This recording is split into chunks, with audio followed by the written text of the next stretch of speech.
Hi everyone, আমরা সব সময় সিনেমার মধ্যে থেকে বাস্তবতা খুঁজি, কিন্তু যখন বাস্তব গল্পগুলো আমাদেরকে সিনেমার চেয়েও রঙিন মনে হয় তখন সেই গল্পটা একটা অনবদ্য জায়গায় নিয়ে যায়। আজকে আমি এরকম একটা বিষয় নিয়ে আপনাদেরকে কথা বলবো। তো রিসেন্টলি অজয় দেবগনের একটা সিনেমা মুক্তি পেয়েছিল, সিনেমাটার নাম হচ্ছে ময়দান। তো সিনেমাটা আমি কোনো ক্রমে দেখিনি বা দেখা হয়নি, কারণ আমাদের এদিকে মুক্তি পায়নি।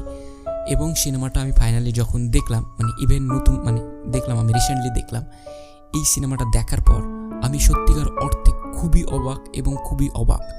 প্রথম কথা হচ্ছে, এই সিনেমাটা অনেক পুরনো ছিল, অনেক দিন আগেকার সিনেমা, অনেক দিন থেকে এটার হবে করে আসছে, তো হয়নি কো। তো এটা নিয়ে আমার একটা আমি মজাই করছিলাম যে এতদিন দেরি করার কারণটা কী ছিল। তো আমি বিভিন্ন কথা বলেছিলাম। তো তারপর আমি সিনেমাটা দেখতে শুরু করলাম এবং সিনেমাটা পুরোপুরি প্রায় 3 ঘন্টার কাছাকাছি।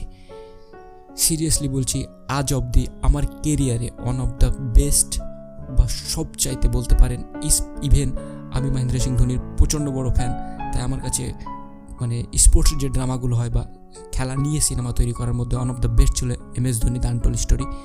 বাট সিরিয়াসলি বলছি, ময়দান দেখার পর আমার কাছে ওই সমস্ত গল্প মনে হয় যে খুবই দুর্বল, কারণ এটা দুর্দান্ত ছিল। এটা দুর্দান্ত বা এইভাবে বলার পেছনে কারণ আমি বলি, সত্যিকার অর্থে যদি আপনারা জানেন তাহলে দেখবেন যে আমরা ক্রিকেট খেলা নিয়ে একটু বেশি চর্চা করি, ভারতের লোকেরা ক্রিকেট নিয়ে একটু বেশি মাতামাতি করি, কিন্তু সত্যিকার অর্থে যদি আপনারা গোটা বিশ্ব দেখেন তাহলে বুঝতে পারবেন যে ক্রিকেটকে সেইভাবে মানুষ পাত্তা দেয় না, তার চেয়ে বেশি ফুটবলকে পাত্তা দেয়। কিন্তু আজকে এই ময়দান সিনেমাটা দেখার পর আপনারা বুঝতে পারবেন যে ফুটবলকে কেন এত গুরুত্ব দেওয়া হয়, বা ফুটবলে জয়লাভ করার পর কেন মানুষ এত বেশি উৎসাহিত হয় বা এত বেশি উল্লাসিত হয়, এত বেশি গর্বের হয়, যেখানে ক্রিকেট হয় না। তো এই সিনেমাটা দেখলে আপনাকে সেই সমস্ত প্রশ্নের উত্তর দিবে বা দিতে বাধ্য করবে।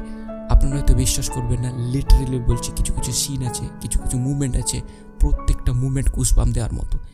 ইভেনচুয়ালি যখন আমি সিনেমাটার শেষ বা মাঝের পোর্শনে দেখি, আমি খুবই অবাক, যেখানে ভারতের খেলার অবস্থা এতটা শোচনীয়। আমি বারবার নেটে দেখছিলাম এটা কিভাবে সম্ভব। সাউথ কোরিয়া জাপানকে হারিয়েছে আমাদের ভারতবর্ষ ওই সময়। এটা সত্যিকারে একটা ফুটবল প্রেমীদের কাছে ছিটকে দেওয়ার মতো ঘটনা। আর আমি বারবার দেখছি আর ভাবছি এটা তো পুরো সিনেমাতেই সম্ভব। আর যখন আমি এতে দেখছি, গুগলে দেখছি বা ক্রমে সার্চ করে দেখছি, তারপর আমি বেশি চমকে যাচ্ছি। এইগুলো সব ঘটেছে একটা সময়, তারপরেও আমরা ফুটবলে এতটা পিছিয়ে। আর হ্যাঁ, হেডস অফ, একটা মানুষের তারিফ না করলে সেটা হচ্ছে রহিম সাহেব, যে হচ্ছেন আমাদের ইন্ডিয়ার কোচ ছিলেন ওই সময়কার, এবং ওই সময় ভারতবর্ষের টিমটা এশিয়ার চ্যাম্পিয়ন হয়েছিল। তো উনাকে সত্যিকারের সেলুট।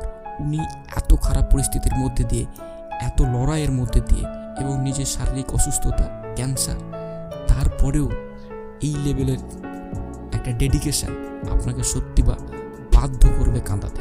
বিশেষ করে আপনি যদি বাঙালি হন, তবে বেশ কিছু জায়গা আছে যেখানে বাঙালিদের খুব খারাপ লাগবে আপনাদেরকে, যে বাঙালিরা এভাবে আমাদের ভারতের ফুটবল হিস্ট্রিকে আটকানোর চেষ্টা করেছে বা বিশ্বকাপে এইভাবে সমস্যা সৃষ্টি করেছে। তো আমি আপনাদের রিকোয়েস্ট করবো, আমরা ফুটবলের পাশে কখনোই দাঁড়াতে পারি না। তো অন্তত এই সিনেমাটা তার হলে নেই আপনাদের বেশি করে OTT প্ল্যাটফর্মে এই সিনেমাটাকে দেখা উচিত এবং জানা উচিত।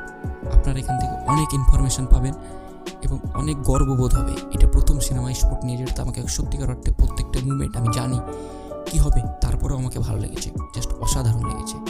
এবং সিরিয়াসলি যারা খারাপ কথা বলেছে, যদি এর আগে আমি কখনো সবাইকে দেশদ্রোহী বলতে আমি করতাম, কিন্তু প্রথমবার বললো যে যারা খারাপ বলেছে সত্যিকার অর্থে তারা দেশদ্রোহী ভাই।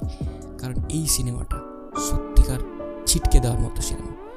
এবং অজয় দেবগনকেও আমার অসংখ্য ধন্যবাদ যে এই ধরনের সিনেমা তিনি বানিয়েছেন। তবে এই সিনেমাটা সবাইকে ভালো লাগবে না লাগতেও পারে, তবে আমি আপনাদের রিকোয়েস্ট করবো, ভালো না লাগলে অবশ্যই দেখেন।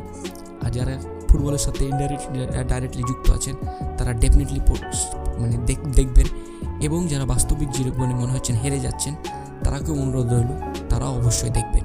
তো ময়দান সিনেমাটা one of the best sport drama cinema. কেন মানুষ দেখেনি সেটা আমি সত্যি জানি না, তবে আমাদের দেখা উচিত। টেক কেয়ার, বাই, ভালো থাকবেন। এবং আমি যে কথাগুলো বললাম, আমি জানি এই বিষয়টা বা এটারে আমাকে যদি 1 ঘন্টা ভিডিও বানাতে দেওয়া হয় তা আমি তাও বলতে পারবো, কিন্তু অতটা তো বানালে আপনারা শুনবেন না আর আপনাদের ধৈর্য হারিয়ে যাবে। তবে যে কথাগুলো বললাম সেটাতে আপনাদের কতটা যুক্তি সহমত আছে অবশ্যই আপনারা কমেন্ট করে জানাবেন।